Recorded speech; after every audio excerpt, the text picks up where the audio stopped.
Hola, soy Dante Heredia y este es un primer video en el que hablaremos sobre la responsabilidad penal de las personas jurídicas en el Perú. Empecemos.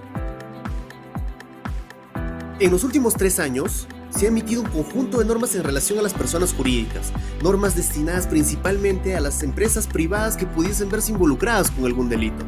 En primer lugar, en el año 2016 se emitió la Ley 30.424.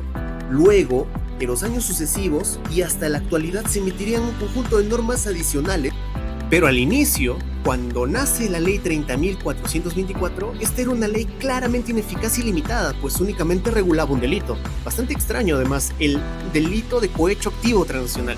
Delito que si bien ya existía en el Perú desde el año 2009, ahora en el 2016 se establecía que las empresas podían cometer este delito.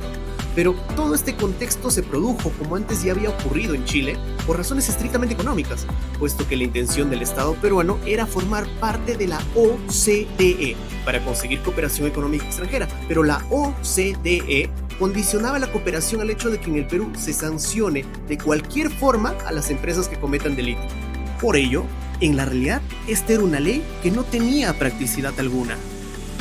Todas estas limitaciones provocaron que en el año 2017 se emita el Decreto Legislativo 1352, con el cual se amplía el número de delitos que podía cometer la persona jurídica. Entonces, de poder cometer un único delito, ahora se le sumaban 3 modalidades más de cohecho y todas las modalidades del delito de lavado de activos, incluyendo sus formas agravadas. Pero el tema no quedaba ahí, por lo que en el año 2018 se emite la Ley 30.835, con el cual se incorporan más conductas a los delitos que podía cometer la persona jurídica. Todo este escenario hacía imprescindible la existencia de un reglamento que nos indique cómo sancionar a la persona jurídica, el que se aprobó mediante el Decreto Supremo número 2 de 2019 de este mismo año.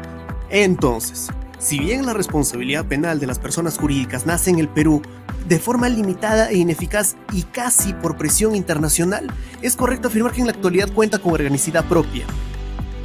De a pocos se ha ido adaptando y continuará haciéndolo a las necesidades político-criminales y a las necesidades sociales propias de nuestro país. Ahora bien, ¿cuáles son los delitos que pueden cometer la persona jurídica en el Perú? Bueno, por ahora esta es una lista bastante pequeña. Pueden cometer el delito de colusión y de tráfico de influencias. Pueden cometer casi todas las modalidades del delito de cohecho. Pueden cometer 3 modalidades del delito de lavado de activos: conversión, ocultamiento, transporte e incluidas sus formas agravadas. Y finalmente pueden cometer el delito de facilitación y colaboración al terrorismo. Lo que en total, para el Perú, nos dan 9 delitos. Sin embargo, esta es una lista que muy probablemente va a continuar ampliándose.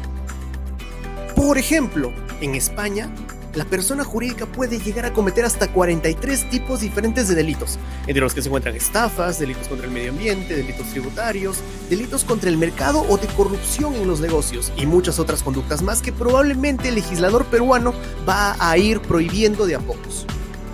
Un caso muy particular lo constituye el delito de financiamiento ilegal de partidos políticos, el que acaba de ser incorporado recientemente en el Código Penal peruano en el artículo 359.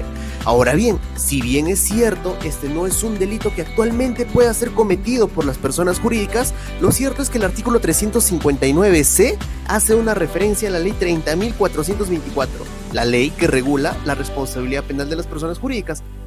Entonces, es probable que dentro de poco, y de manera similar a como ocurre con el artículo 304 bis del Código Penal español, el delito de financiamiento ilegal de partidos políticos pueda ser cometido por personas jurídicas dentro de nuestro país, y específicamente por partidos políticos, lo que generaría por primera vez en nuestro país una suerte de compliance político.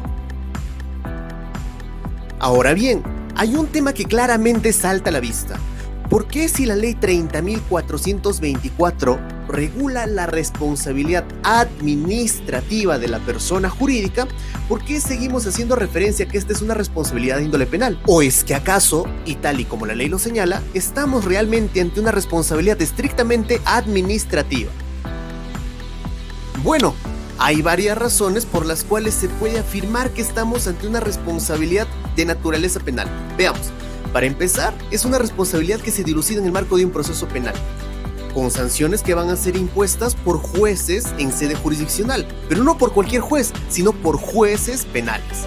Además, la razón por la cual se va a castigar a la persona jurídica es porque cometió un delito que se encuentra en el Código Penal. Además, se sancionará a la persona jurídica únicamente respetando todas las garantías y siguiendo todas las reglas que se encuentren en el Código Procesal Penal. Además, se les impondrán consecuencias jurídicas que los acuerdos plenarios y la jurisprudencia ha interpretado hace tiempo como sanciones de naturaleza estrictamente penal. Y finalmente, porque no es concebible que estas sanciones sean revisadas en sede contencioso administrativo como correspondería si es que habláramos de una sanción de índole administrativa. Pero si todo es así, entonces ¿por qué se utiliza el rótulo de responsabilidad administrativa? Bueno, ello será materia de un segundo video en el que analizaremos con mayor detalle cuáles son las consecuencias jurídicas y los tipos de sanciones que les pueden imponer a las personas jurídicas. Si encontraste útil este video y te gustó, no te olvides de darnos like y compartir. Asimismo, te invitamos a que nos sigas en nuestras demás redes sociales para más contenido similar. Soy Dante Heredia, nos vemos pronto.